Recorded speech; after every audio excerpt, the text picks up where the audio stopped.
Greetings and welcome to the 1-6 Scale Man probably presents another episode. You know what it is, man. It is the season finale of Alien Earth, and this is the Aftershock spoiler talk show finale. So we're gonna actually have a conversation about the season and the finale. Did it hold up?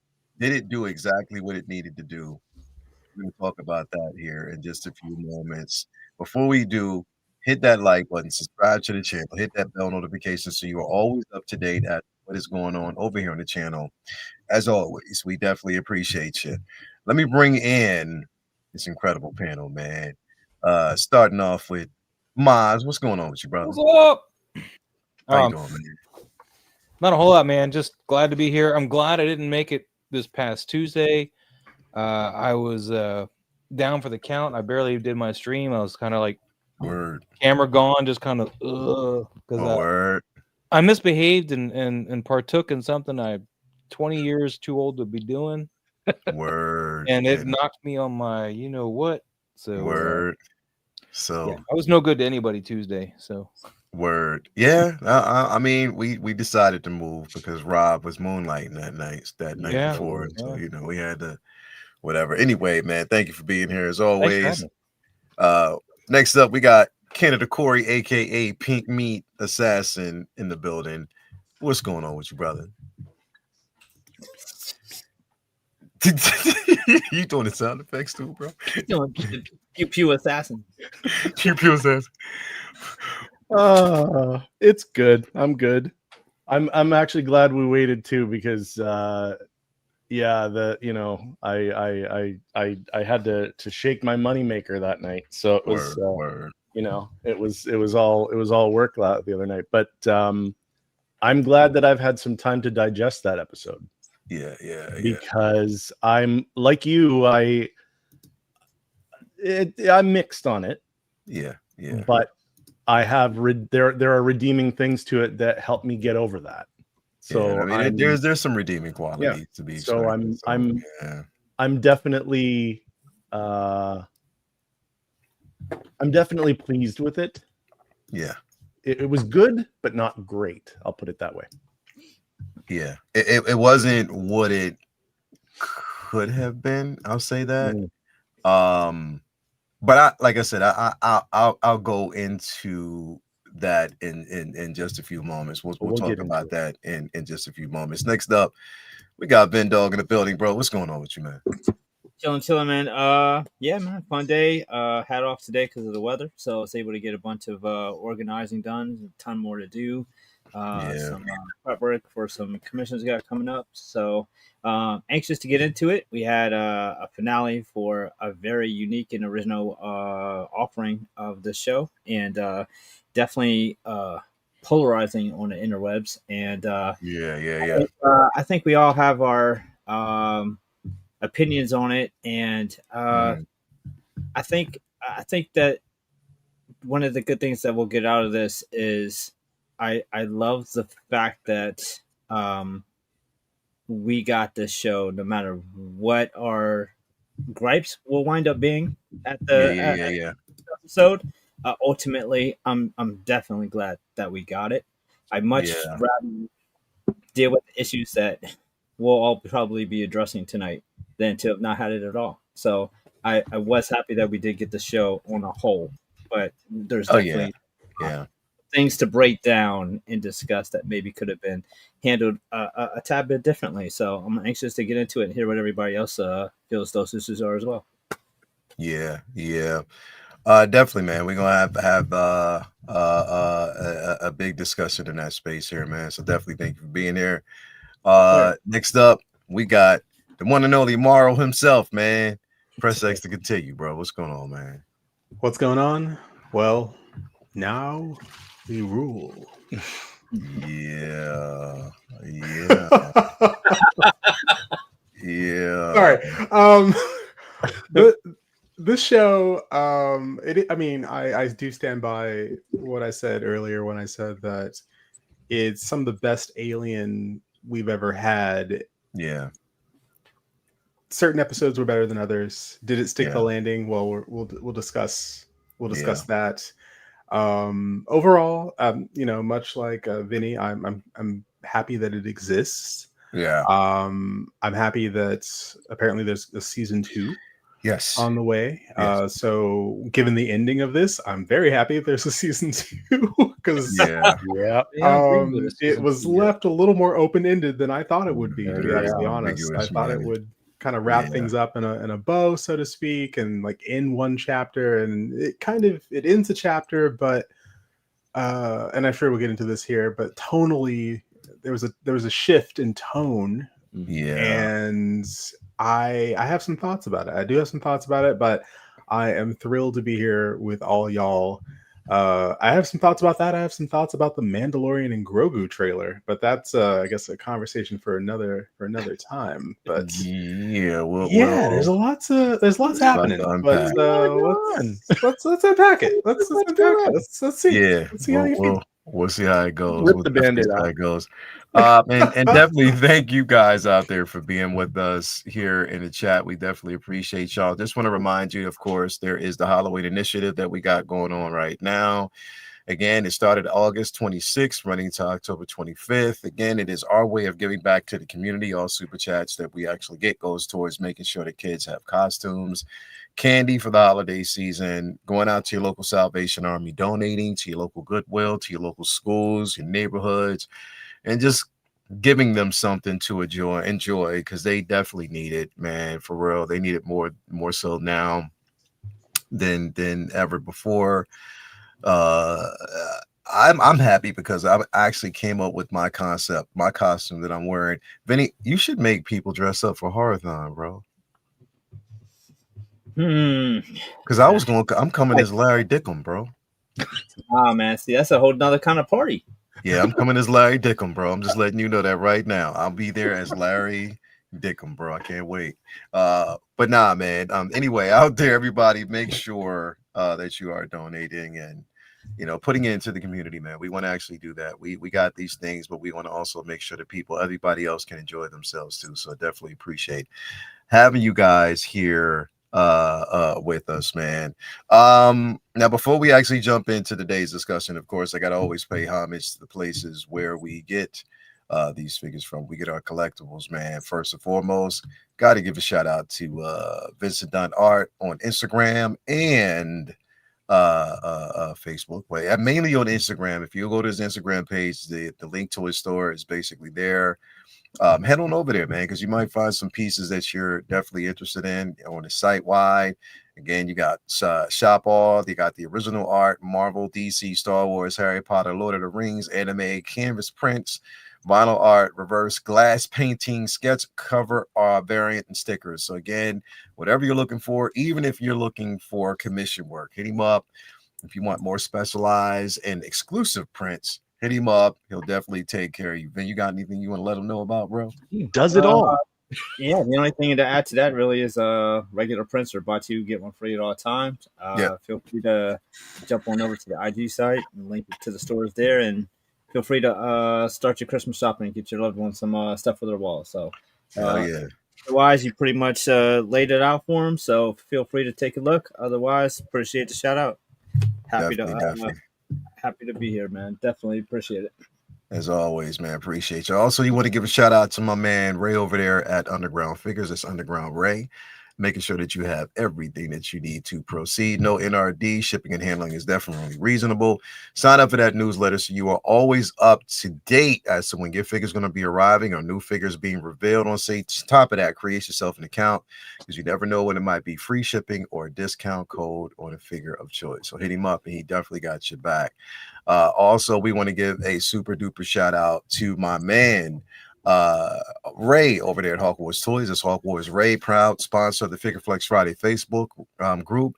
On top of that, one-stop shop for in-art collectibles. And on top of that, you get a nice little assortment, a care package. You get the figure, comic book stickers. Hit him up. He'll definitely take care of you as he always does. We want to give a shout out to our guy, Jacob. Of course, over there at Comic Relief Comic Collectibles. Again, if you are looking for incredible pieces, man, not only just comics, I don't even know why I took that down. Not only just comics, but also figures. Again, source material, but then there's also figures that you can actually get. So you definitely want to hit him up, and he'll make sure that you have everything that you need. That's my man Jake over there at Comic Relief Collectibles, making sure that you got everything you want. Also, we want to give a shout out to our guy Brian Wong over there at Maju Case Maju Space. If you were looking for an incredible display, now I have the mono, but you can get a display option of your choice. Hit him up and he'll definitely take care of you as he always does, man. And then also we want to give a shout out to Tina Cruz, El Deluvio, over there on Instagram and Facebook group. If you are looking to take your figure experience from here to there with the rooting prowess, again, we talk about in art, we talk about hot toys, but we got to also include Tina Cruz in that discussion because she'll definitely take care of your needs. So hit her up and she'll definitely make sure that you have what you need. Said over here to chat, man. I want to see who was actually in here with us, man. Who we got? We got Mark Lee in the building. What up, man? What's going on with you, bro? Thank you for being here. We got Mitchell Lawrence in the building. Thank you for being here. We got Chewy's right here with us. We got Toy Visuals in the building. Definitely a shift, a shift in tone. Agreed. Definitely. Who else we got in here? We got my Uncle Benjamin E. Green is in the building. Thank you for being here. Evangel Liam is in here with us. Thank you for being here as always. Who else do we got in here with us? Docinator, the Booty King, is with us, man. Appreciate you as always, brother. We got Fig Pose in the building. Thank you for being here with us. And we said Evangeline Justin McFly is in the building. Thank you for being here as well. We got assistant to the regional Sith. Now we rule. Thank you for being here with us as always. We appreciate you. Yeah. So let me listen. I've enjoyed the entire season. I did. I enjoyed it because it wasn't just about the species. It wasn't just about the xenomorphs and the Teoculus and all that. It was the story itself, the differences between a synth, a cyborg, and a what do they call it? Hybrids. Hybrid. You know what I mean? So there's a difference between that. Thiz, I see you. Thank you for being here as well. So there's differences between that, the different factions between Wayland Yutani and what was it called again? Prodigy. Yeah. Differences between both companies there. The different person and how they used beats, and the story was tailored in the sense off of Peter Pan, like the stories and how the characters evolved and how they would tell pieces of those stories and incorporate it within the story itself. I like that. I mean, I really, really love that aspect of the show. Each episode was a different turning point. We got a chance to see the evolution of each individual alien or species, and that was incredible. I definitely enjoyed that. And everything I thought was important for them to really land the finale, like land it in a way that it was like, like I was looking for like one of the dopest cliffhangers, but we kind of knew that was going to eventually get to that particular point. But my one thing is there were no real stakes for Wendy, bro. Like no real stakes for her to evolve as quickly as she did. You know what I mean? There were nothing that would, I say, push her towards becoming who she was as much.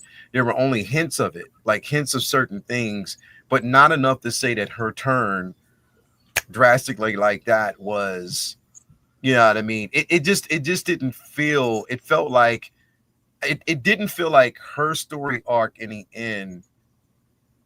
I almost want to say earned. I don't want to say it doesn't feel earned. It didn't feel earned in that particular space. Like everybody, like Nibs, and they had especially a reason to feel. Nib. You know what I mean? And Nibs, you know what I mean? Like had enough reason to basically feel the way she did because of what she experienced and stuff like that. So her turn was warranted, and a lot. But again, in Morrow. Morrow had a vendetta based on who he was, what he lost, and everything. Of course, we saw that with Kirsch, because Kirsch is a model that wants to be the dominant model, doesn't want anybody superseding his mandate and who he is. You know what I mean? So everybody is pawns in a bigger game. You know what I mean? And that's what we see, with Kirsch. We now know what Adam is.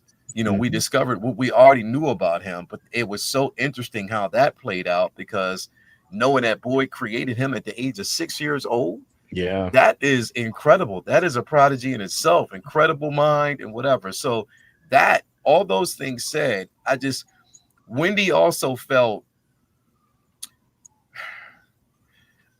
because as much as I enjoy the character, I don't want her to fall in that same characterizations of what people would label a Mary Sue type of character that is OP and whatever. I don't want them to do that because there are stakes there and there is a level of intelligence. But the way they set up this finale, it just felt like disjointed in that aspect. And I'm interested to see what it is going to be and everything. And here's the one thing, Maz, and I know we're going to talk about that. The one thing that I did not like is out of everything that Teoculus could have done, even at the end, when he went out of all the bodies that were there, you mean to tell me you're going to go out the shore and find a fucking body that is already damn near close to being decomposed, a hole in his chest, after being there for so long, you were washed out the shore and then washed back. There's a lot of your muscle tissue that has faded from the bone, like literally, like you pick that out of everything else. I'm pretty sure there were bodies in the corridors everywhere that you could have picked, but you picked that. You know what I mean? To be your host. I think it picked that because Arthur was a smarter person. Yeah, a lot of the workings of the facility. I think that's what it is. I think it can garner that information even from a corpse. I think it's got some kind of ability to tap into the memory cores of any of its hosts, or not just like able to walk or something, but just maybe even some of the information as far as like how it communicates, thought processes, etc., etc. I mean, it's all gonna be. We have to wait and see if we get season 2, and if so, because right now it's still up in the air if we're going to get a season 2. I heard it was greenlit. No, it's been written, but it's not greenlit. They ain't greenlit because somebody said it was. Because Campia was on his show and it's today. Not no? Oh, okay. No. I saw John Campia talking about it today. That's why I thought. And I do want to address your Wendy concerns, but I'll wait until you're ready to discuss that because I have a lot. Well, I want to. Well, yeah, because I just wanted to because for me, it just I wanted more from it. I wanted to be on the edge of my seat, and honestly, through the entire episode, I wasn't there at that particular point. The only thing that really, one of the key moments for me that I thought was super dope was at the end when she said "we rule," and you saw that Boyd Cavalier started laughing because at that point, and we talked about this the other day, he found somebody who was as smart, or if not smarter than him. And he was like, finally, I have, in a sense, met a match of mine. I've met a match of someone who is or has who's discovering their level of intelligence. He likes to basically feel that. And I think that's going to be one of the biggest challenges. So I like that. But again, like just it just felt like the character development for everything just went by so quick. It went by extremely quick because, and then I was like, yo, Adam, you were walking Wendy's brother because you wanted him to be bait for the Teoculus. There was so much time and dialogue between the time they got there. I was like, listen, Adam, you know who you are, bro. Knock him the fuck out. And just drag him in there and just lay him down. Let the Teoculus do whatever the Oculus needs to do. Knock him the fuck out. It just, or the plot armor. Yeah, there's a lot of plot armor there, but I'm just like, okay, it is what it is. And now that she can control pretty much every synth, well, it's like the ones that are on Prodigy Network, she can control. Yeah, the ones that are on Prodigy Network. I don't think Kirsch is on the network though. No. Nah. But that's pretty much one of the ones that she can control, and she has been able to control within that. And I'm like, yo, like it's almost like, okay, boy, was that intentional? Was that what you wanted in general? Was to give her keys to the kingdom to see how she would utilize it? Yeah, that's something I think they needed to explain a little bit more, like how she had. I mean, I understood how she could talk to the xenomorph. It's all about frequencies, but how who? Because the other ones don't seem to be playing like this. She's got abilities that the other ones just don't have, and I'm At just wondering where all. that divergence happened. They needed a scene to kind of just touch on that. I think somewhere in the show, just a scene. They needed something that really explained that, man, because they really like none of that was explained. None of the story of, and I wanted to see like the development of her, like go back and say what it was that Boy Cavalier thought that this synth would be. What would it? Oh, this not synth. Yeah, would be. I wanted to know what the intentions was. She's the head of the actual crew, and she has so much access. You had to have given her this level of access and understanding of what she did go through training for a while, but you didn't know that she could act and her abilities on a certain frequency and what she's able to do. A lot of that is in her. They should have explained that because she literally, I mean, literally had like a free pass to do whatever she wanted to do at that particular point, even knowing that they could have got out of that containment unit at any given time, but they baited or whatever. Just those things to me weren't really explained well enough. It just didn't get there. And that's the thing that kind of felt like, wow, man, like this is absolutely insane that we got to this particular point. Everything was each episode to me was dope as fuck. But then I just think that the ending, even though I enjoyed it, it just didn't stick the landing the way I thought. Vinny, I know you got a lot to say, but Chris, what's your thoughts on this, man? Well, I mean, I had between the last episode, the one before this and this episode, seeing that they were shorter than the other episodes didn't really instill. I mean, yeah, length isn't size doesn't always mean that it's great. In terms of a show, yeah, there we go, nailed it. So, but size matters. Okay, here's the thing. So you can do some really great storytelling in a short amount of time, but we've seen them take their time with about 15, 16 more minutes per episode with some of the longer episodes, that were, 65 minutes long as opposed to 44 minutes long. So two 44-minute long episodes. To me, the last two episodes felt rushed, and it's almost like they should have come out on the same night as a two-part finale. So that way, because again, it felt like everything was rushing towards this. It felt like scene missing is what it felt like. So after watching the last episode, I'm like, it feels like there's something like an episode that's missing from this. That gets us to where we're at, that gets Wendy to where she's at. And I get it. This kind of influence on a character like this could be subtle. I mean, ever since the first episode, her talking to Kirsch, those subtle conversations that they have, that's, filling her head with these ideas. She's still, a young child after all. And then, God only knows, again, what the two of them, the alien and God only knows what that conversation was. And the fact that, the alien's probably like, hey, guess what? Here's my take on this. And she's just like, yeah, here's my take on this.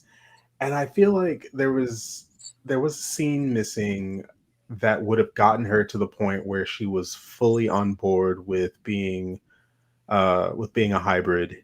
And then again, I feel like there was a bit of development that there should have been a little more development on the cyborg side of things. There should have been a little more development on the synth side of things.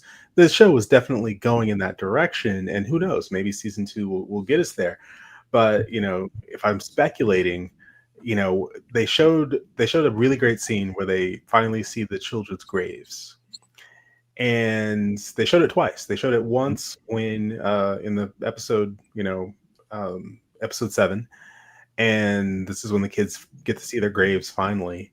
And then we see in episode 8 that it's Dame Sylvia who's been laying, flowers at their grave and wandering around an island with a xenomorph that's on the loose. I actually thought that was a good idea. But I feel like there should have been some sort of betrayal that put her over the edge. Like maybe she found out that they weren't, maybe all these kids, all the things they had in common is they all went to the same hospital, and it's a prodigy hospital, and prodigies, hey, we need this many kids, get us this many kids, and convince their families that they're sick, make them seem like they're sick. In reality, maybe they weren't sick. We just needed an excuse. Exactly. We just wanted an excuse to take them from their family. We didn't want to just outright take them.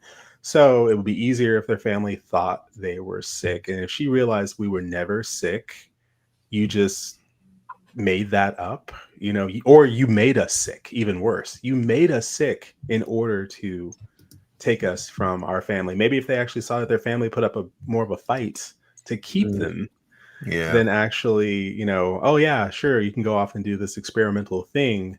If they'd found that all it had to be was like one file, like one video. She's flipping through all the videos. She finds that file. All right, you keep a file of something like that, but that's how, movies work. So I feel like there should have been something that pushed her towards the alien and that pushed her away from the humans. Humans are terrible. The humans are absolutely terrible. They've proven it time and time again. It's just the shift felt sudden, and then all of a sudden I don't know if she's overpowered. Maybe she just has all the power that Boy Cavalier decided to give her because she was his favorite. And he was reckless in that he didn't pay attention to just how much power he had given her and the abilities that he didn't even know she had. And was it because of her age? Was she the oldest of the children? And that's the reason why she can tap into some of these things that the younger kids can't. Questions. I have questions, but the tone of the show did shift. And it, seeing all the adults in a cage at the end and then the kids take control felt a little comedic. It felt a little comedic. Exactly. Kirsch is lying there like a broken toy. And I like it because Morrow does call him old toy. And he's a broken toy at this point because his back is broken. But then you got Morrow's there too, in the same cell as the rest of them, Dame Sylvia and Boy Cavalier. So, and it's just an interesting flipping things on its head in that way. I do think that something far darker is coming for these children. Like, it's like when kids think they know how the world works, and they're just now they're just scratching the surface as to how the world actually works. So stuff's about to get dark.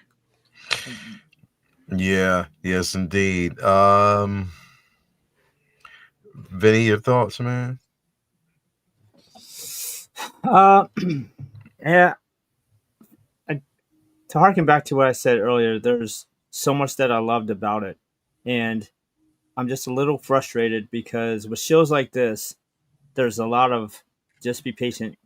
They'll tell you, and especially with sci-fi, right? And it's like we've all hated that person who needs all the answers on episode 1 that they're going to tell you by the end of the season. You just fucking be patient. And we got to the finale, and some of the biggest questions not just weren't answered, but they weren't asked. And it just became a little bit frustrating because they were unorthodox questions, not even necessarily trope norms that we can kind of use our own headcanon to work out for ourselves. And especially because they kind of go against the the norms of this universe, because for starters, them not being loyal, we've seen Synths and cyborgs be ridiculously loyal to a fault. Like for decades, eons, forever, those Synths will never turn on the corporations. So it's a little bizarre to see how easily all these hybrids completely turning on Boy Cavalier almost over nothing because they're, you know, um, children put in these bodies. And one of the best lines was, an eternity of "Are we there yet?" And I thought there would have been a little bit more juxtaposed or kind of explanation of why Cavalier thought it was, where the benefits were of putting child's minds in these infinitely dangerous, bodies, Yeah. and then letting them roam free, putting them out into the field where they actually have to be responsible for things. It's almost like it was this Cavalier, his right hand. What was the ball guy's name? John, Adam. Adam. Yeah. Kind of like it was Cavalier, Adam, Kirsch, and then the kids, and then no one else until the alien was running free. Then all of a sudden there were some, mercs there, but like, where's the staff? Like, why Yeah. is why are these kids, like, who are basically floor models, responsible for so much, where so much could go wrong? And Cavalier, who's so intelligent, and we're constantly told how smart he is, and he's making sense at 6 years old and everything. There's no like Lex Luthor moments where he outsmarts them, and then they get theirs back later. Like, there's no moment in the show where like he shows his intelligence other than telling you that he made them in the first place. That's the only intelligence. All the intelligence that we're told of him is something that he already did. He doesn't do anything intelligent throughout the show. He's just a weasel the whole show, and it's just so frustrating that you have these $1 billion, experiments, working on other experiments, and there's no fail safes. Like, you don't have a button to push to shut them down, like, that they can override or do something to pass. But like, Arthur shut down their trackers, and it's like, when they're free, he shows up, and then like, it's just, oh, go find them. No one even like goes back to the computer to turn it on. there's just it's just the writing kind of fell apart at the end, and then there's questions that never were even asked, and just like not danced around. Maybe there's some things that, oh, they'll explain it later. Like, Wendy's powers made absolutely zero sense, that no one else had anything anywhere near it. Like, for maybe the communication with the xenomorph is just like, that's frequency. Okay, you can kind of work your way around that. But for her to have technopathy and them not explain it at all, and they didn't even show her, like, if they had seen her doing it, or Arthur or Cavalier seen her doing it, and explain all the the AI programming for teaching herself how to do things working. That might explain, like, maybe all the kids can do this, and she just figured out that she can first. There was no scene explaining that, so it's just like, she's an OP. I mean, and it's like, yeah, you're begging people to Mary Sue her, and that's just like, that's not what you want. You want to you don't want to, I don't want my handheld, but explain, give him something to work with on why she's able to do all these things. Give us something to understand. Yeah, and she's able to do all these things. You don't have anything to protect yourself in case she goes bad. Like, you wouldn't create something that's so dangerous to you without any hold or leash on her, other than she's got to like me because I made her. Like, it doesn't make any sense. And it's just, there's, like X said, it felt like a penultimate episode. Like, it felt like there was, this was a setup for the next thing, where they kind of explain some of these things. It just was bizarre to me that there was no failsafe, that there wasn't more of a crew. And yeah, Oculus going all the way out to the beach, where there had to have been almost nothing around for miles, and he passed over tons of people to get to Arthur, who might not even be able to talk. Ironically, he might have that body and still not be able to speak. And the Wendy turning, like, the whole Wendy turning thing kind of seemed to come when she seen that they had erased Nib's memory. And that was so frustrating to me, because probably the most evil thing that you did was see this girl traumatized, and you took away her memories from her, but then you put her with back in the group. And why would you not keep her isolated until you can figure out how to explain to the other kids why she wouldn't have remembered everything else. You could have told them any story you wanted to. You could have said she hit her head and she has amnesia and that she's going through trauma. Please don't tell her because she's going to, she can't handle it. You could have told Wendy anything. Instead, you let Wendy be in the dark and have her find out on her own that she had her memory fucked with, which radicalized her. It's like they can completely ignore the fact that they're dealing with children and just trust children to be adults and accept and just work for them like an employee. Yeah. Stuff though, like Curse versus Morrow, I could have that was something to hang the hat on. Alien running through the we got more daylight time alien goodness than we've probably ever had before. Like I don't remember much alien and daylight fucking shit up as we did this show. There's so much cool stuff that they did, and I really am bummed that those gripes are like going to overshadow all the cool shit they did for the first 6-7 episodes, and for them not to finish strong. And they didn't even have to finish strong, but they finished like just way too soon. Like I just feel like it was a little bit frustrating that we couldn't have got a 10 episode season to kind of. They even could have finished how they did, but if they had a couple more episodes to get there, as opposed to just immediately everything falling apart. And just, that was they kind of shut themselves up a bit, and I mean I really hope that there's a season 2, but it's not so much leave them wanting more. It's more like you left them, disappointed. So that's not exactly what you want either. There's a fine line between leave them wanting more and leave them feeling under, like screwed over. That's a fine line. So I mean, are people going to be pissed and just not even watch season 2? Like, hopefully they do a season 2, but even if they do, it's 3 years away. Even if they greenlight it right now.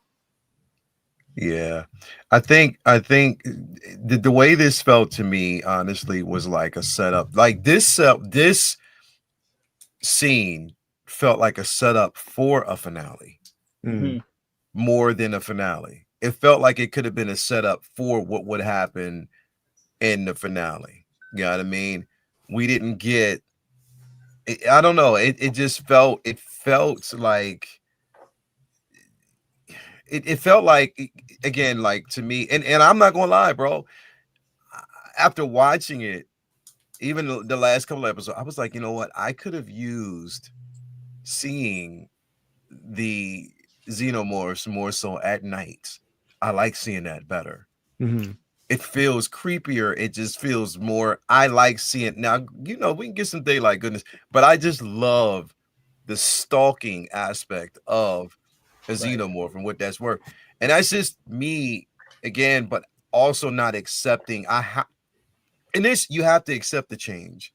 You really have to accept what is rather than what was in this type of space. But I just don't think the execution. Maybe what it felt like. Any other Disney Plus property that we've gotten where the episodes throughout the entire season were dope until they got to the finale.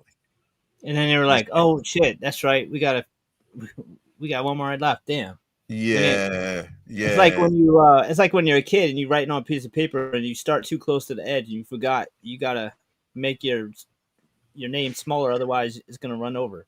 It's like it wasn't kind of planned out, or they just thought people wouldn't care because it's aliens and it's cool. That's all that mattered. Yeah. Maz, what are your thoughts, man? I got a lot to unpack because you guys. I feel like you guys are missing some stuff here. All right, wait. Illuminate. Wait, before you say that, then Rob, go first because he said he got a lot to unpack. My points, man. I'm trying to write this shit down. All right, I don't want you to because you said you got a lot to unpack, and you said we're missing because I want to leave you with that full floor to say what you need to say. Rob, what's your thoughts, man? I kind of, I mean, a lot of what's been said, I agree with. I went into this expecting that because I had heard there was, beforehand that there was no guarantee out of season 2. And I remembered Noah Hawley in interviews saying that while it won't wrap everything up, it leaves open for a next season, but it does. I remember him saying, like, if it did end here, it would be okay. I remember him saying that in an interview. And then when I got to the end of this episode, I thought, this is not okay.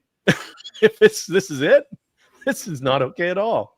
But yeah, like, I think the issues that a lot of you guys have with Wendy's turn, the way that it reads to me, at least it did the first time I watched the episode, I watched it again today, was kind of like it went from that last "May the Force be with you" between Obi-Wan and Anakin to "Master Skywalker, what are we going to do?" It was like a sudden jump from, oh, you're a good guy, and now you're going to kill a room full of children. Like it kind of does come off that way. But for me, I did get a lot out of the little bits and pieces, the little subtle things that she was being exposed to that would push her, on that path of not trusting humans anymore. And I think the only one she trusted was her brother, and then he shot Nibs, and then that kind of, I don't think it's turned her against him, but it's made her more wary of him, at least. And so I think that's probably where I think her turn was, that Nibs having her memory erased, and then that. I think those are the two things that for me they explain her turn at the end in the finale. And Isaac's death.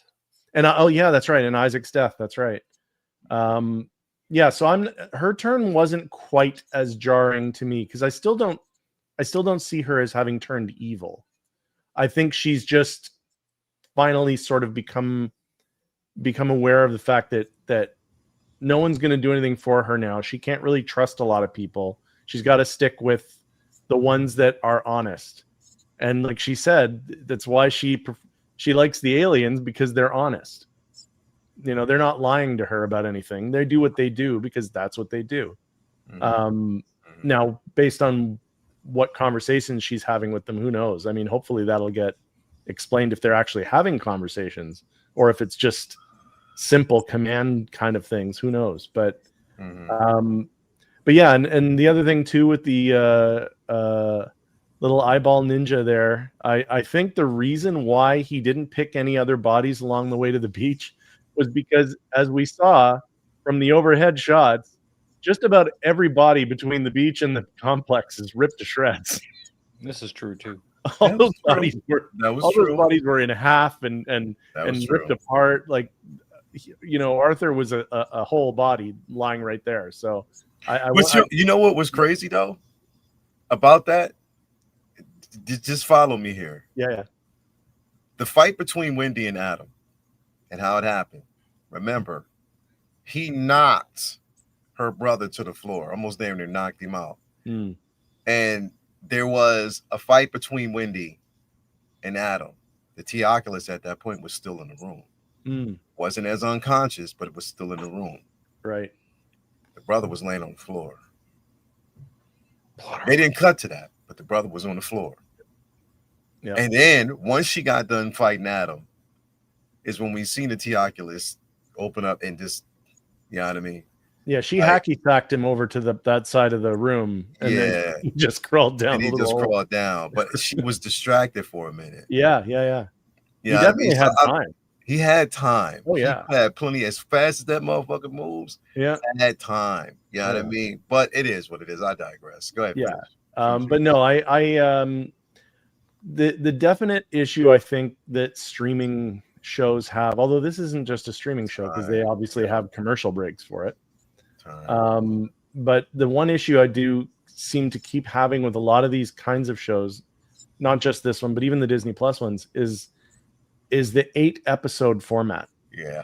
I don't like that. Yeah. Especially when you're trying to tell this kind of a high concept story. Yeah. 10 episode minimum. Yeah. Would have been a lot better. Would have helped to expand the explanations of things a little better. Yeah. But yeah, I think her being able to control the electronics, the Prodigy electronics, and even the reason she can hear those frequencies that the other hybrids can't, and so communicates with the aliens. I'm 99% certain that is something that was built into her. Yeah. That wasn't built into the others. And for whatever reason, we don't know, but I imagine it might have something to do with Boy Cavalier's desire to speak to someone as smart as he is or smarter. Because he can now say, I've found, like, you see him laughing at the end of the episode, and it's, for me, that's, I've finally got somebody I can communicate with on a higher level, and I created her.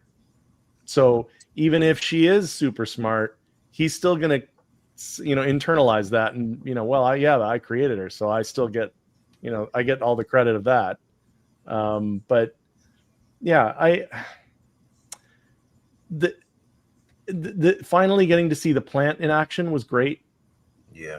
That was not what I was expecting. That thing moved like a nightmare. You know what it kind of reminded me of? It kind of reminded me of what was it?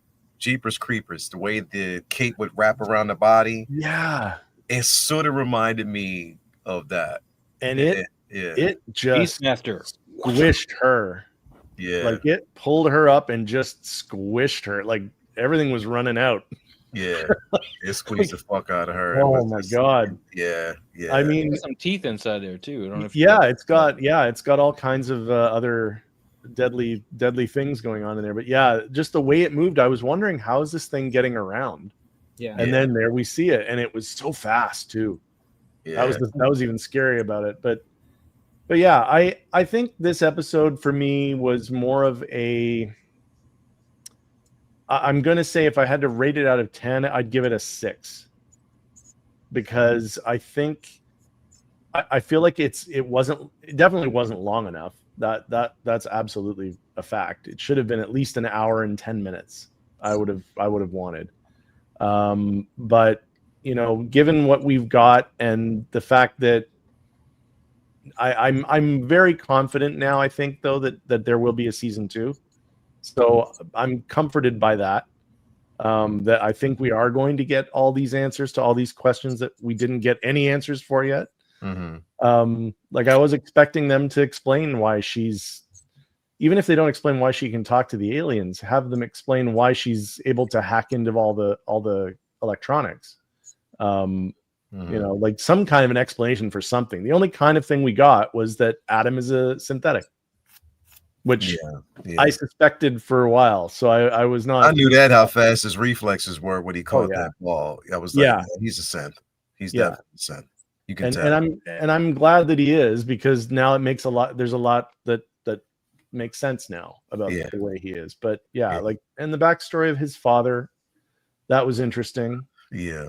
Kind of a, Joker. You know what? The one thing that I also hate is the simple fact that when your show, in a way you write, is highly weighed off of whether or not it's going to be season 2. So if you don't think it's going to be a season 2, then you're going to write everything into this episode, or miss certain things, or speed through certain things, because you're, or even add things that probably could have been stretched out into a season 2. I would have been happy if they didn't tell us what Adam was until like a season 2 or something like that. Yeah. But it's like everything, because like your dad's a drunk, and you're probably poor, but yet you're putting together a synth from scratch, like Anakin.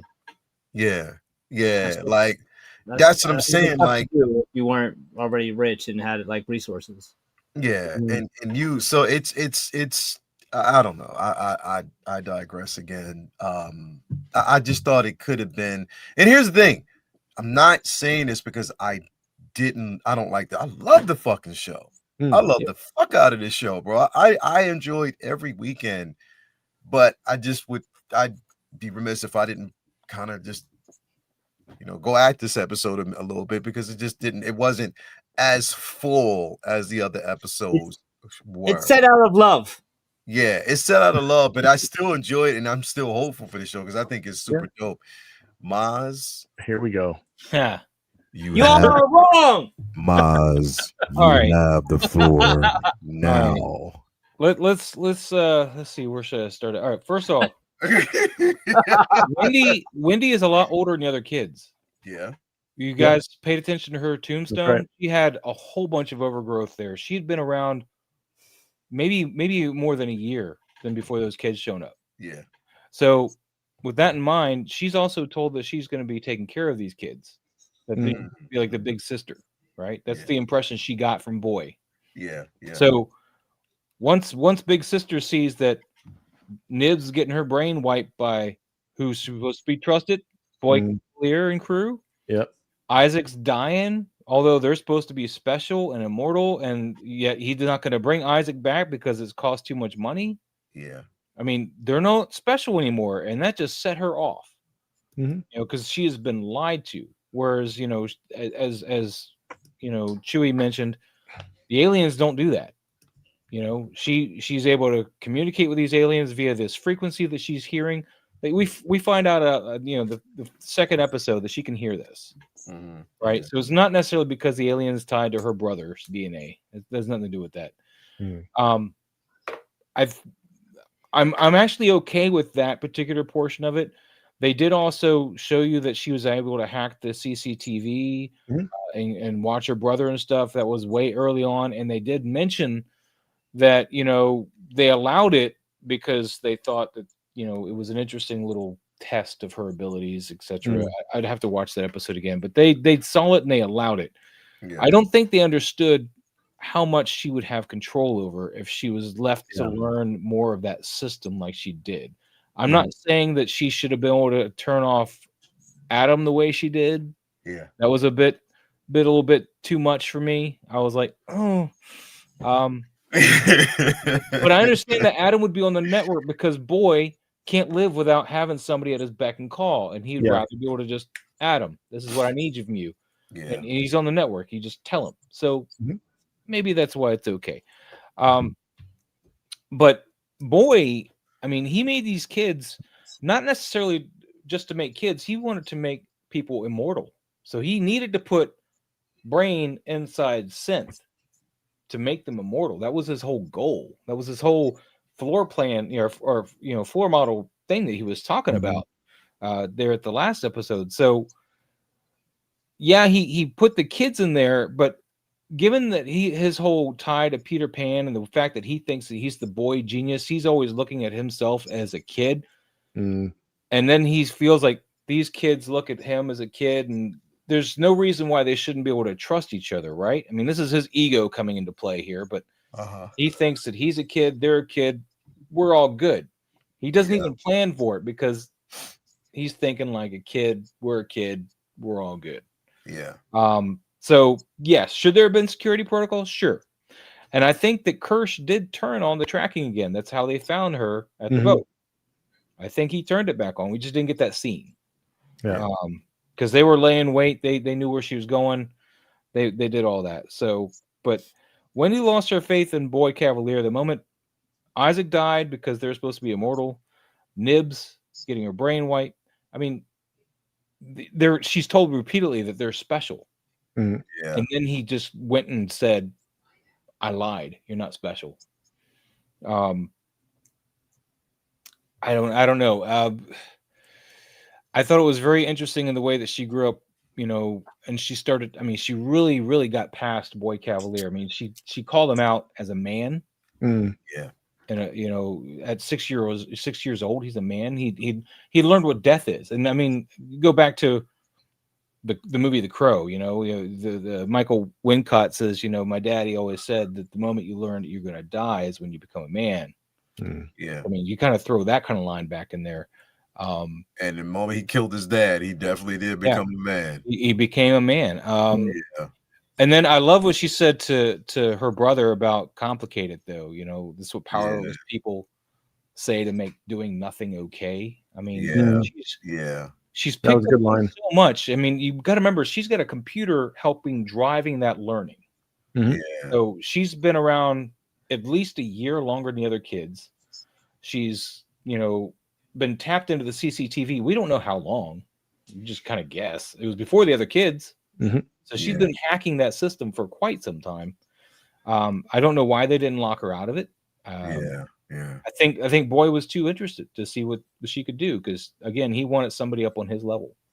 He cut her a lot of slack. He didn't let the other ones have that kind of slack, so they didn't, I think, experiment as much. You know, they could possibly do everything she can, but they haven't had that kind of freedom to do that kind of freedom free thinking. like, you know, yeah. So, and also, Boy became aware of what she was capable of doing. Like you said, before the others came along, they may have made changes to the other ones so that they couldn't do that.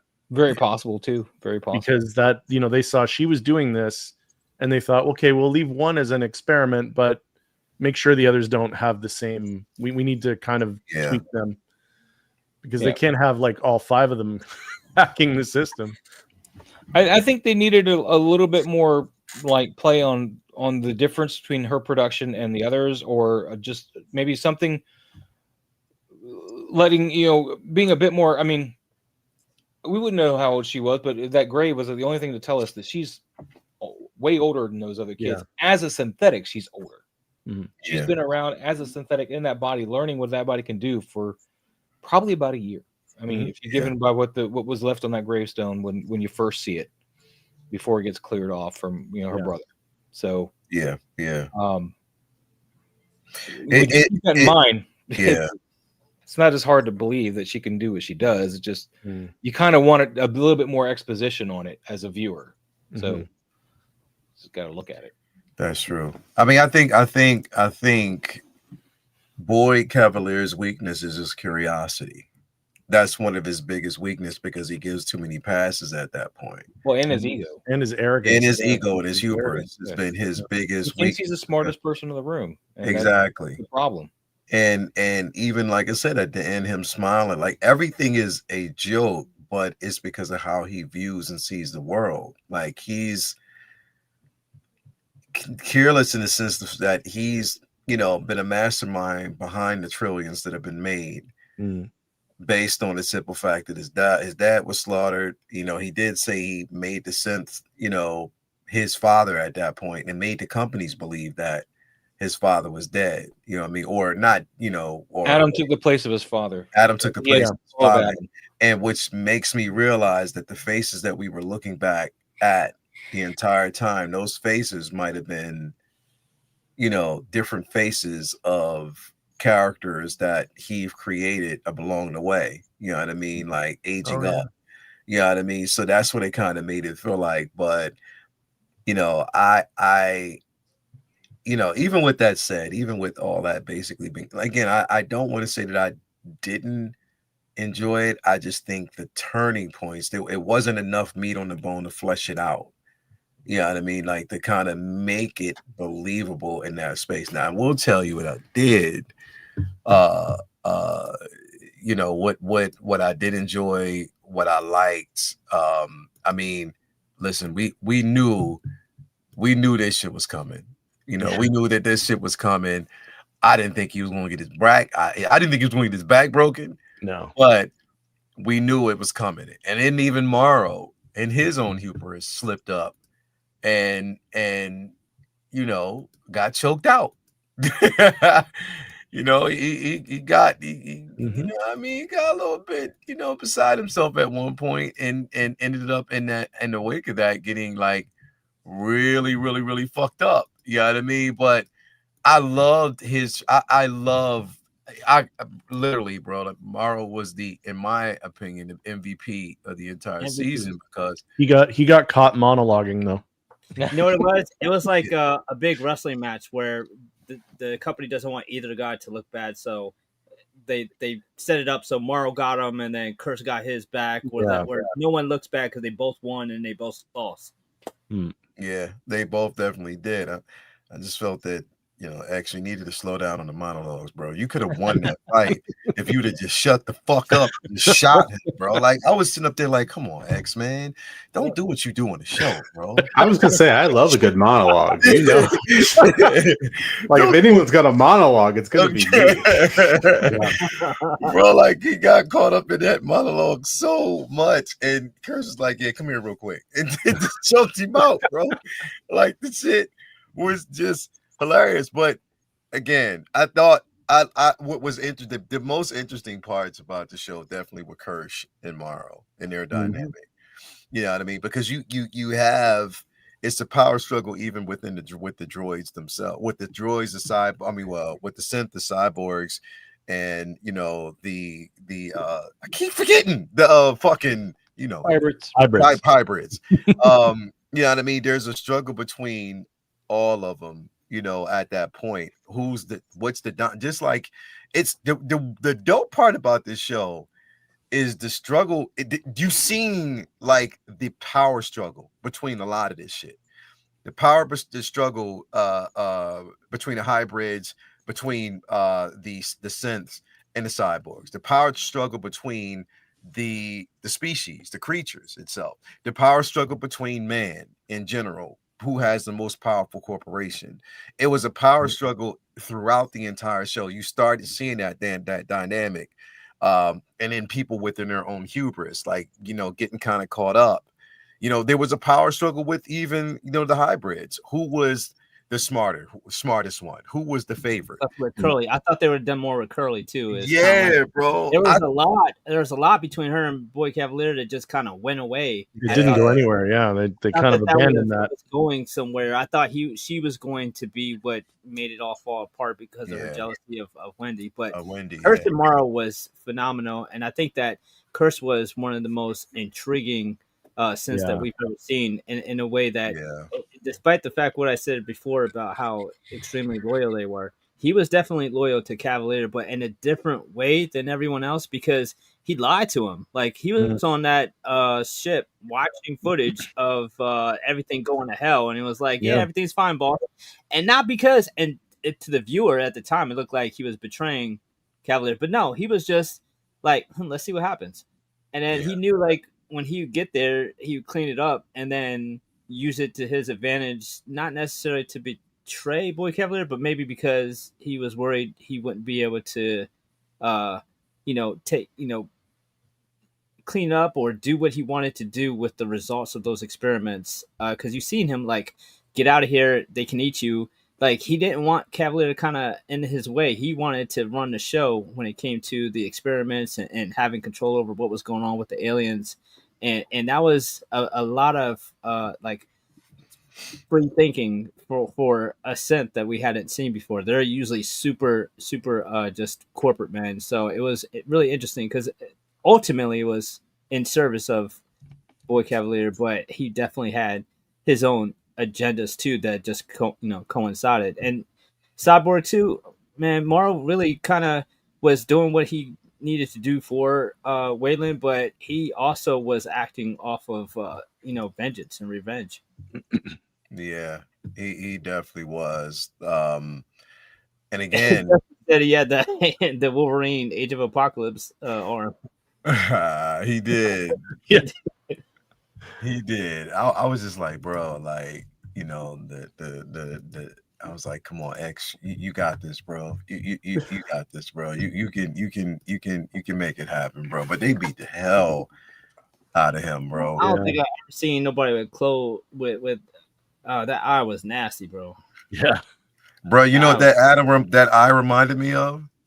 Yeah, Martin Lawrence. Yeah, bro. I was about to say when he got beat by Tommy Hers, bro. Yeah, bro. Yep. That's what that reminded me of, bro. That was the last time I see an eye like that. Like literally. Okay, so let me ask y'all, what do you think, like,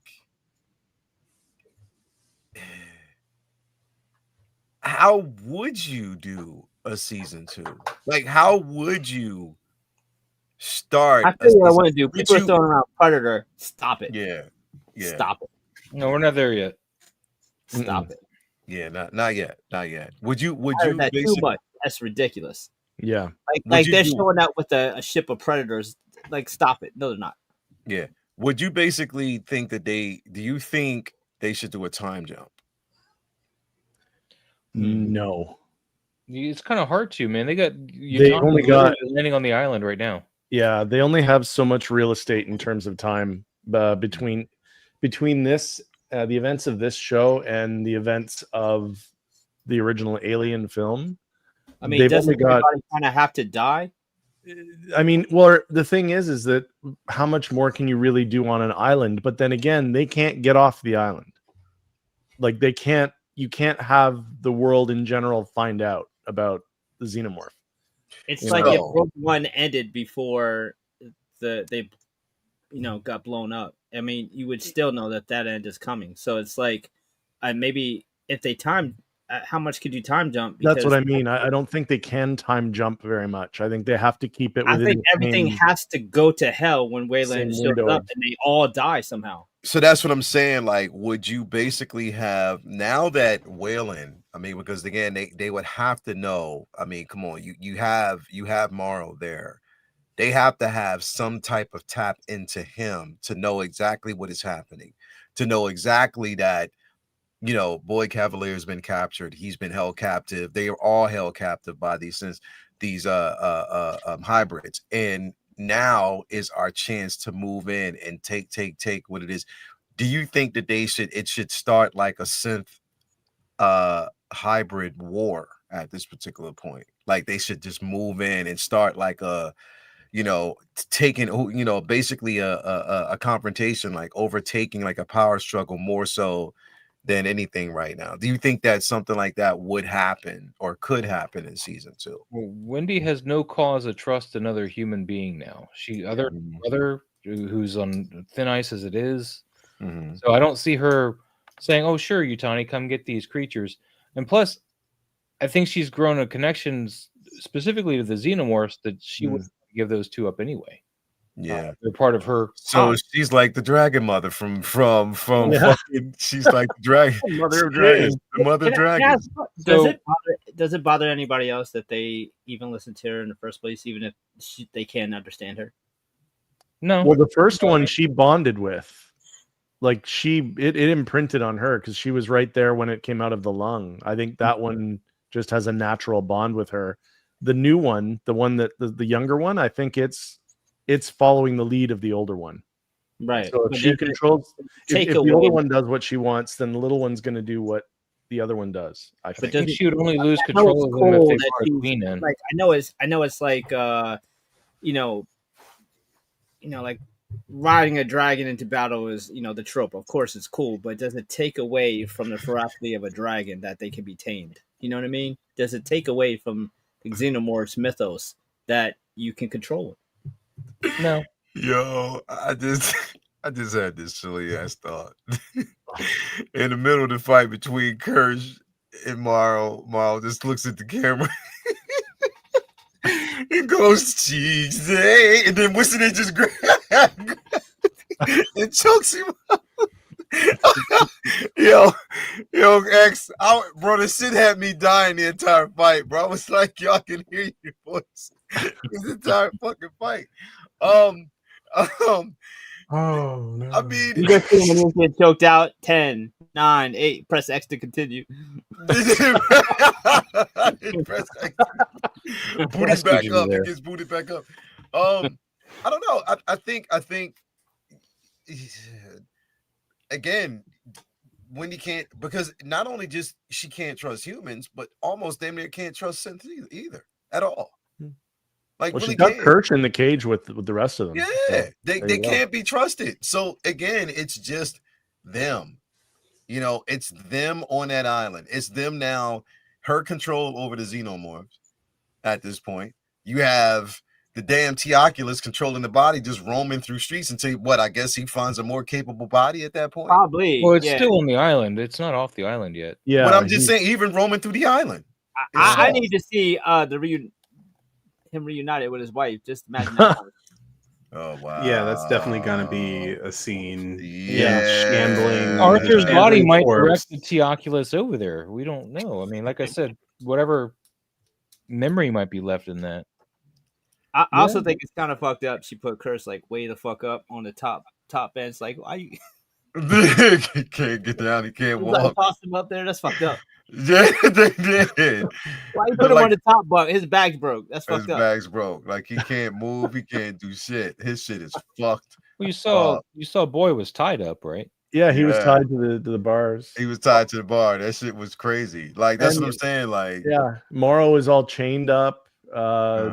The only one not tied up or whatever was Sylvia. Sylvia wasn't tied up, no. Nah, and Adam had looked like they had his hand. He was handcuffed because his hands were behind his back. Yeah, I don't know how I guess they had him tied by chains behind his back or something too. Bro, that shit had me dying when he was frozen. His eyes were just following. That shit had me laughing. I love that. And then when she touched his head and made him fall backwards, that shit was funny as fuck, bro. Because he's just completely dumbfounded that this is happening. He doesn't understand why he can't move or speak. He can't. And the only thing he can do is look around like, what is going on? Yeah, like just looking around her. I love that. I thought that was so funny. Yeah, I mean, listen, bro, like I don't want to act like I didn't. Bro, I love the show. I think it was just the finale. The finale was the only thing that I thought was a make it or break it type. I mean, it was there was some upsides and downsides, but I still can't. I pray they give us a season 2. It was a weak. It was definitely a weak finale. But having said that, there was a lot of really good stuff in it too. It wasn't a failure. It was just not as strong as I would have liked it to be. But in the event that hopefully we're getting a season 2, we're going to get to do this all over again. We're going to find out all these things. There's going to be all these, questions that were left. We're presumably going to get answers to. So hold up. Was there a third xenomorph out there, Maj? There's 5 eggs, so there's potentially more. They've got to get a couple more going, because if it's just the 2 like all of Yutani's forces are on their way to the island. Yeah. And you can kill a xenomorph with machine guns. Like the pulse rifles will kill them. I was a little disappointed we didn't get any kind of blood at all, though, in any of this. Like no wounded xenomorphs at all. No, yeah, it's true. I noticed that too. Like when it got hit in the head was right in front of Sylvia. I was like, "Where's the little burst?" Yeah, I think it was like it didn't penetrate anything. I think it just went off the dome and. I mean, I guess because you see in other alien things, like even in Romulus, there's that scene on the 0G scene with the blood floating, and when Rain is shooting them, some of them the bullets hit them and it just sparks off. It takes a few hits to actually penetrate through their armor. Yeah. So maybe that's what it is. He's just it's one of those sorts of. I don't know the reasoning behind it, but that was a little sad. There's no blood on the ground at all. Yeah, like just. None of it, but I did want. I didn't want it to get hurt. I needed it for the story, but I did want it to give that. I mean, because that's just a whole other aspect of its fear, like of its power. One question I had that I didn't. Maybe I missed something earlier on in an earlier episode, but when right before the plant strikes, and they're in that lab, and that the one soldier, the woman with the pink hair. Yeah. And she opens the door to that first xenomorph, the one that Wendy killed. Yeah. And it's still smoldering. It's still burning, like it's still melting its thing. Yeah. And I thought that their blood, the acid, it's neutralized after they die. As I recall it being mentioned in I think it's in Aliens. I think Bishop says that. But and yet the blood is seemingly still melting that table because it was still going. It was still, and it's been dead now for a while. So it's been dead for like at least a couple weeks, or at least it would perceive it was out for a couple. But its acid blood is still potent. And that's what I'm saying. Like those creatures are out of their containment unit. Yeah, like they're out literally. Yep. Can you trust leaving those motherfuckers in a cage like that to let them? You know what I mean? So like there's a lot, right? Huh? The tick one still contained? Which ones? The Tick and the Flies are contained right now. Yeah, the Tick and the Flies are contained. The only thing that's actually out is the Teoculus and the flower thing. And the plant, the plant thing. Yeah, so the facehuggers are contained too, because when they gave the breakdown, they said the plant and the Teoculus, and they both were like, "This is not going to hurt us." So. Yeah, I don't know. It's going to be interesting to see how next season kind of or. I'm hit up Utani and be like, "You can have these flies, just go away, because we don't want these flies. They can eat us." I'm hopeful that the wait time between now and season 2 is not as long as what some people might think. Like, the scripts are written. From what I understand, the show is written, and it's done. It's in script form. It's done. It's just a matter of the studio deciding they want to do season 2. I think that's probably going to be its saving grace, is the fact that they don't have to wait for anything to be done. I think the studio is going to look at it and say, "Oh, it's already done. We already paid you to do it, so it's done." Yeah. Sure. Okay. Let's greenlight season 2. And I mean, they have to. You can't leave with so many frayed edges. There's just way too many things left unexplained. It's left on the bone for you to just leave. Boy Cavalier's still alive, man. We got to kill him first. Yeah, well, I mean, hey, I honestly wouldn't be surprised if he's never killed in this show, and that in some way he ends up just becoming like a pariah to humanity or something like that. Well, I'd like to think these hybrids live on, and they end up being the synths that build other synths that were referred to back in Resurrection. I was wondering that too, actually. I think that might be the case. I definitely think that Nibs will not survive to the end of this show. She's too surviving. She's too unhinged at this point. Yeah. And she seems to enjoy killing now. So that's the other thing. The thing is, I think Nibs, I don't know about Nibs, but I do know that Curly is going to end up possibly turning. I think that there's still not turning. Curly's fully on board now. Curly, she's even calling herself Jane again. Yeah, she's Jane again because remember, Boy said she's not special right there to her face. It's like I never. Yeah, said that. but still, what I'm saying is like the power struggle, and she's on board. I get that. But I think that she's going to still want a level of control herself as well. Given the name Jane, I think she let go of that. But we'll see. She's definitely not trying to get Boy Cavalier's favor anymore. She doesn't. Nah, she don't give a fuck about that. She doesn't care about him anymore. That's just she's not trying to. I don't think she's going to turn on for humanity. That is, I don't think it's going to be. I just think that there's going to be a battle of wits or who's more whatever at that particular point. I think they're setting up a little. She's gonna be a star screen. Yeah, I mean, like the possibility, like something like that. I mean, it's. I think you're gonna see Dame Sylvia too. I think in the next season, I think she's going to side. She's fine. She's gonna side with you. She's very attractive. She's fine. She got her fun. Dame Sylvia, she got it fine. She's fine. She's having a new eye. What are you talking about? Yeah, it's funny. That's funny. No, I think she's gonna end up siding with the synths, or sorry, with the hybrids. I think she lost that privilege when she got rid of her husband. No, but I think she's going to going forward. I think she's going to in the second season. I would say I bet you she's going to be siding with the hybrids in the sense of trying to help them whenever they need help. She has to regain their trust, though. Yeah, because I don't think she kill her, but she has to regain it. Yeah. I don't think she ever. I don't think her intentions were bad with them. I think once it was done, her intentions might have changed a little bit. But initially, the initial impetus for putting these kids in there was to save their lives. So I don't think I think that's how she justified it to herself, was she's saving them.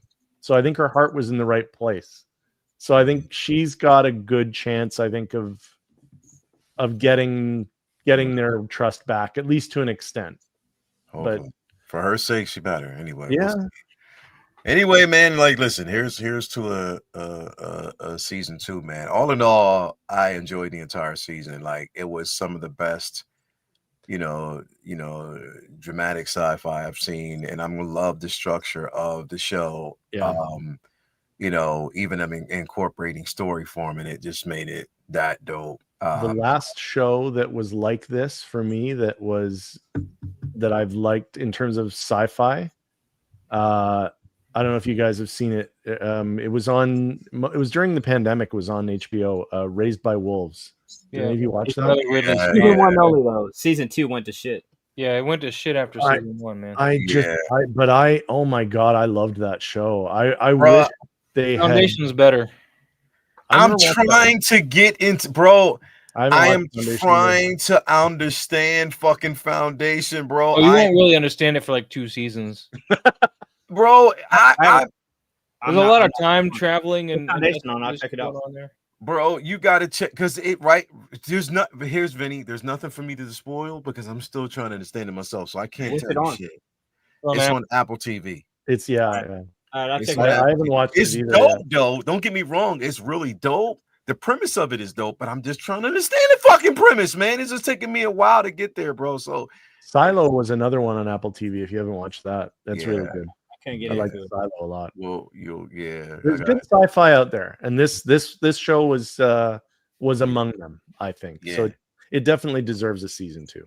Definitely. Anyway, man, thank you guys, everybody out there, for watching. Great show, great discussion all around. I think we can unanimously say that we enjoyed the season. Finale could have been better, but I'm not going to hold that to the entire structure of the season. I thought the season was fucking dope. It was fantastic, man. I do want to see a Wendy and Azuma with Hot Toys. Make that shit happen.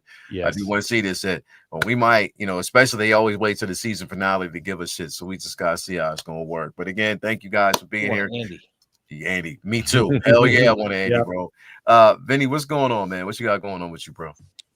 Just working on a bunch of new commissions. Got some big things going on next month with Inktober coming up, and Baltimore Comic-Con at the end of the month, so I'll be working on stuff for both of that.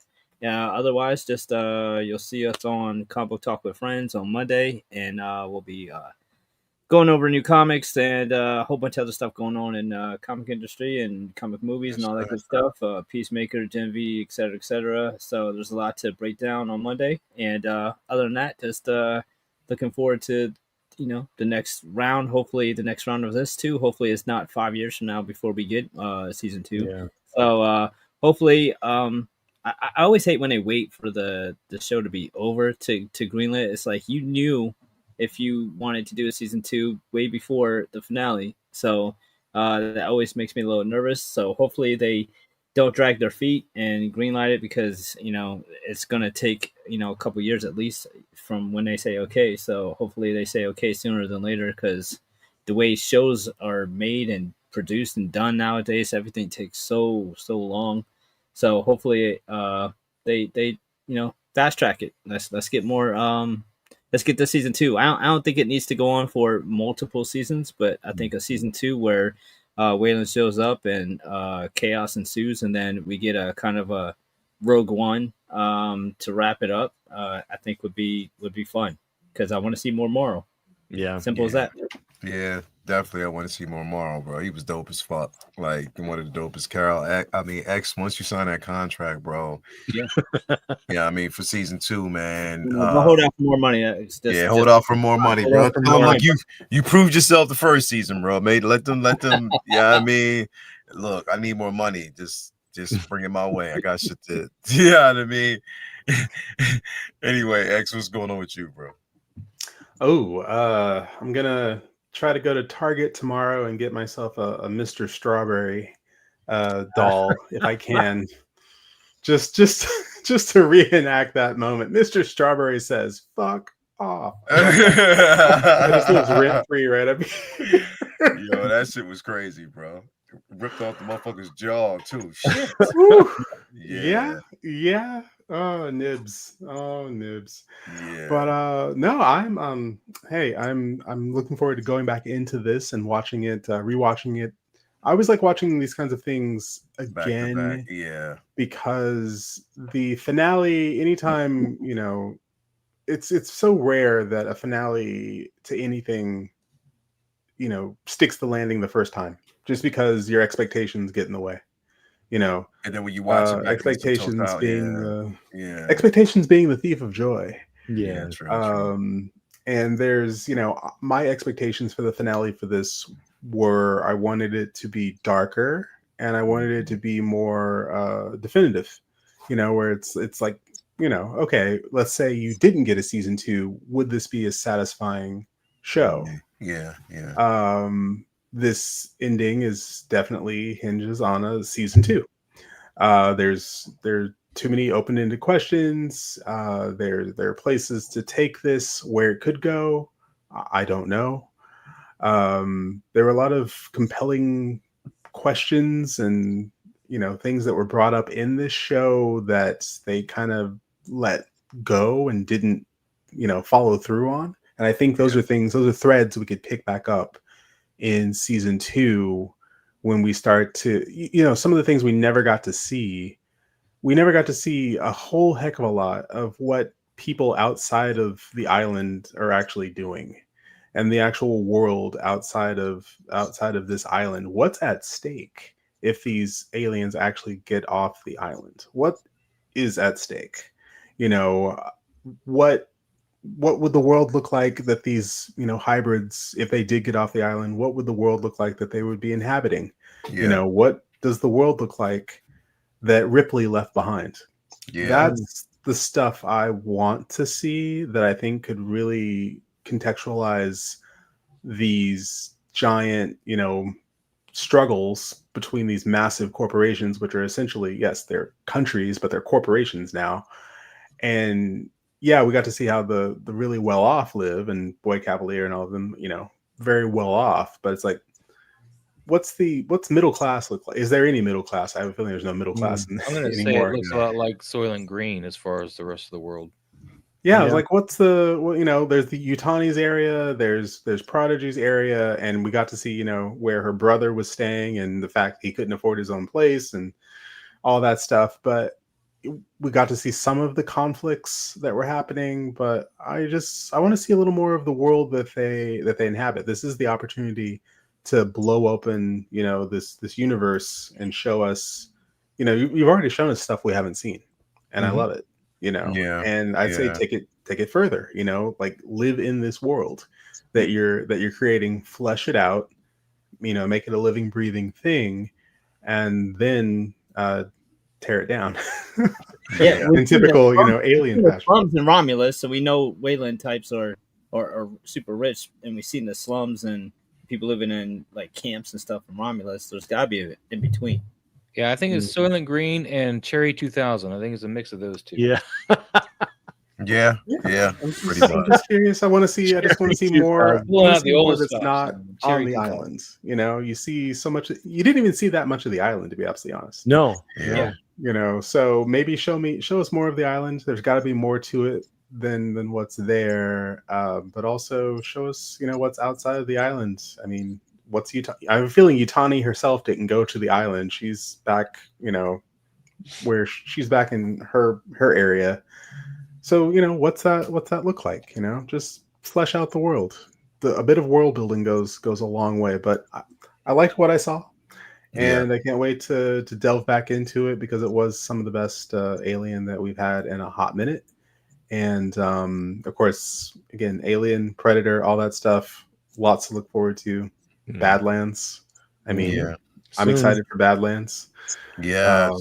When is Badlands dropping? November 7th. Yeah. Ooh, that's soon. Yeah. Damn, that's around the corner. We won't have to wait long. Wait, hell nah. We'll have to have a show about that. I'm amazed there's not more buzz around Just that. worried about its numbers after the whole Disney debacle with Jimmy Kimmel, though. Yeah, Disney is not in good graces of anybody right now. It was actually Nexstar that caused all that problem, but you know. Whatever. Yeah, they just bent the knee like dumbasses, but we know how that works, man. We just hopefully they're just weathering the storm. They want people to kind of move past it now that he's back. But yeah, anyway, that's the topic for a different discussion. Yeah. Yeah. Yeah. Rob, or can I say Canada Corey, aka Pink Meat Assassin. What's going on with you, bro? Like I'm gonna echo what everyone else said. I very much loved this show.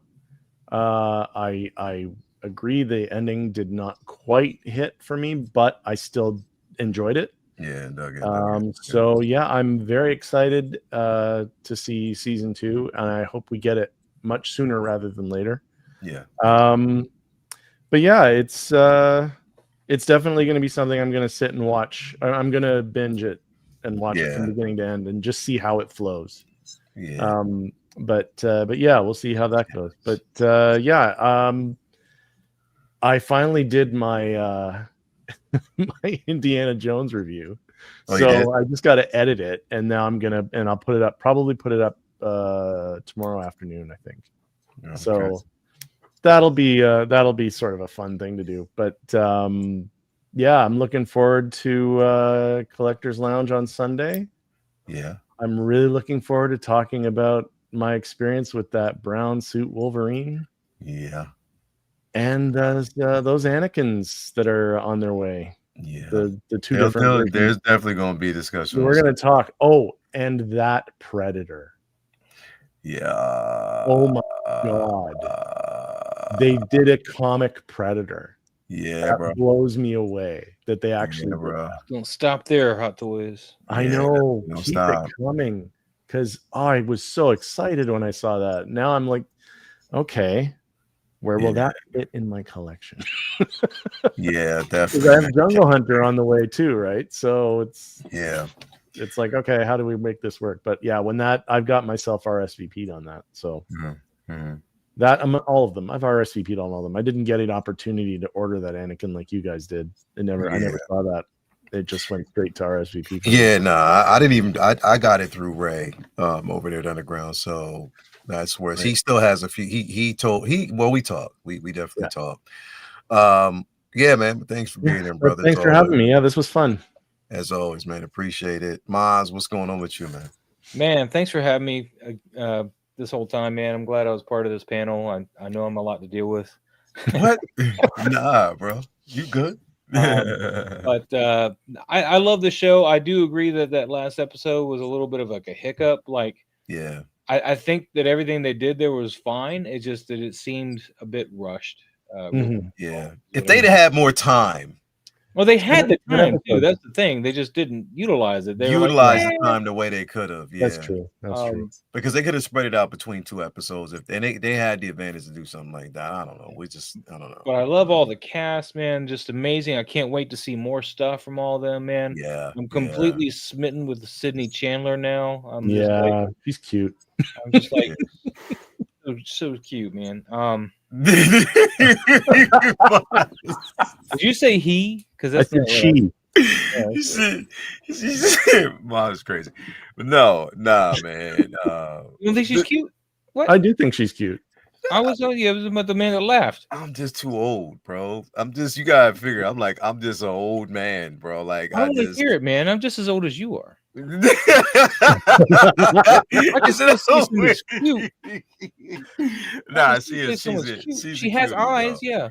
Yeah, she's definitely she's a cutie, bro. Like I want to see the evolution of the character. I do. I want to see how she evolves because again, I want to see the aspect of how they mature a bit more. I mean, because their way of thinking, they're in they're in these bodies now. They're hybrids. I want to see how they evolve in these bodies, like they're processing through these bodies, like how it. So I can't wait to see that next season. I do want to see where that's definitely going to go, man. I want to be excited about it. I can't wait. We're getting more. We're getting quality Aliens, TV content, bro. We're getting some quality material here, whether it's Predator, whether it's Alien. you know what now? Honestly, I just want to see Terminator get their just due, bro. Yeah. I want to see the Terminator get back to form. Well, Cameron's supposedly working on another one. Is he really? I hope he completely dismisses everything after 2. Yeah. That Dark Fate was garbage, man. I mean, it was garbage. I wanted to like it, but I felt like it was. Don't even get me started.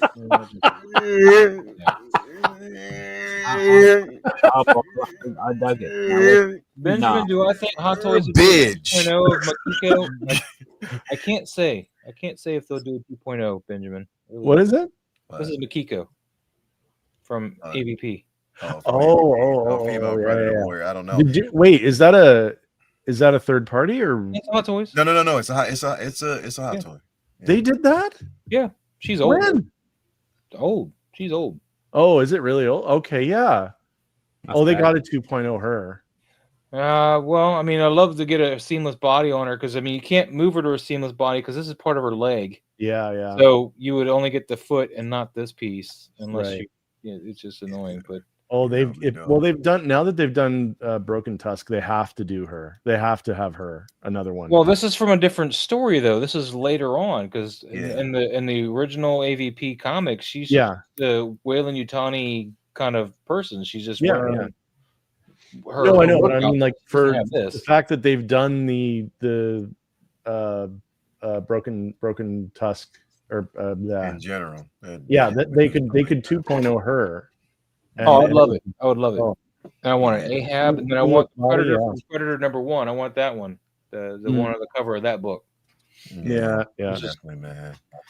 So much, definitely, man. To answer your question, Benjamin, I haven't seen. I was too busy today. I didn't watch Yost live, but I want to basically check it out to see what I missed. So I'll probably watch a little bit of. You can go back and watch. I'll go back and watch it. I haven't talked to him yet. I wanted to give him time. He did, give me an update on how he's been doing and stuff like that. So I was like, all right, cool. I just can't wait till next month.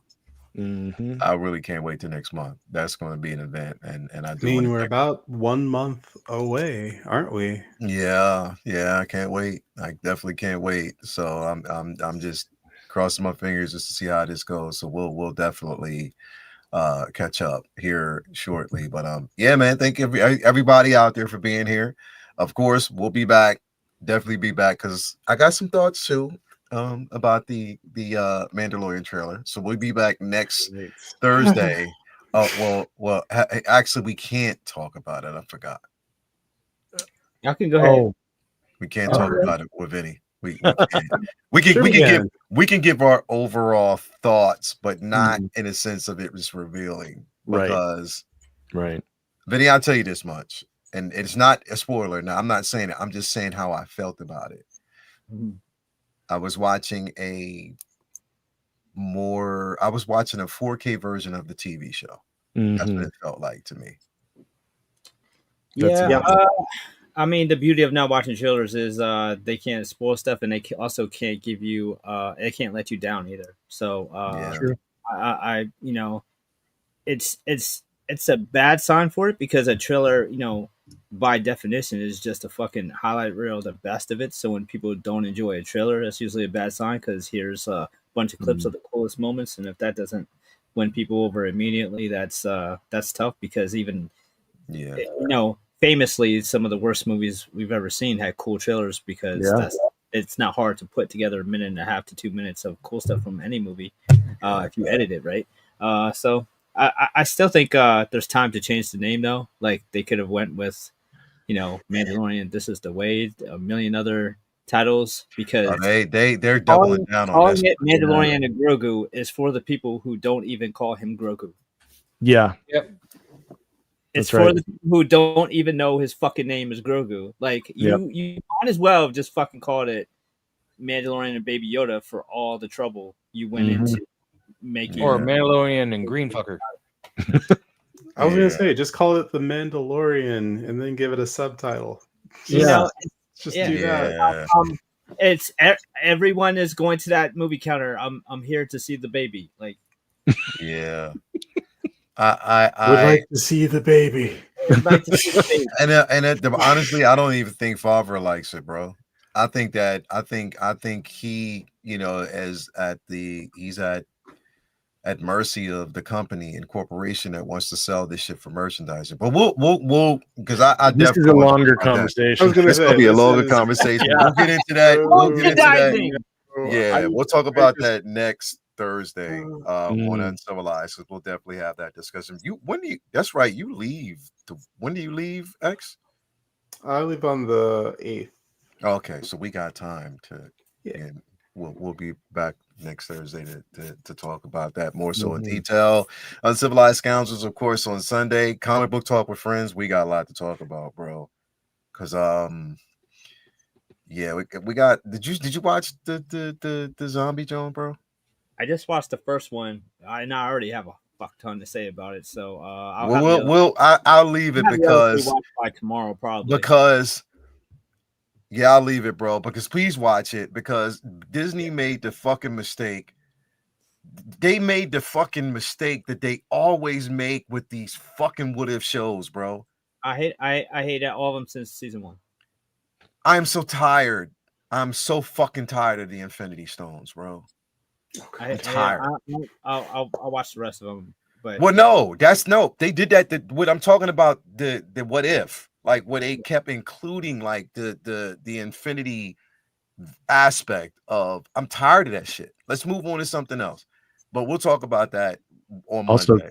you did notice that really quickly, Chris Claremont is back on a Wolverine book. Yeah, I saw that the other. Yeah, he did the number 1, so we're gonna talk about it The on one Monday shot. too. Yeah, The one shot, yeah. But the fact Yeah. that he's back to do a one shot yeah, at all is wow. it's that he decided to come back. Yeah, Yeah. to do something like that is amazing. So we're gonna talk about that on Monday too. So there's a lot to kind of dive Mm. into, and an ultimate spot. Anyway, bro, did you read that yet? nah. But you know what sucks is because I literally was just at my shop last week and it wasn't out yet. So now I'm gonna have to go to one of the closer shops to pick it up. Oh So my god, bro, that I'll talk book. about it on Monday. But I'll We'll pick. talk about I'll go to one of the closer shops and pick that one up on Yeah. Monday. So we can talk Well, about it. yeah, I know, we gotta I definitely know talk Bloomer's about not that. going to be able to Spider-Man, not. Ultimate Spider-Man. Come on. Yeah, bro. My problem is I only go once a month, so I missed it dropping. But I'm gonna make sure I pick it up before Monday.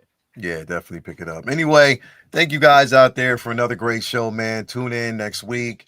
And thank you for being here with this evening. We love y'all, man. Have a great rest of your weekend, stuff like that. I'm sleepy. I'm just telling y'all that right off the back. I'm tired of the motherfucker. So I had a long day. But thank you guys for being here. We will talk to you guys later on. Peace, love, and good stuff. And we'll see you next season. Hopefully, season 2. We'll be back. Talk to you later.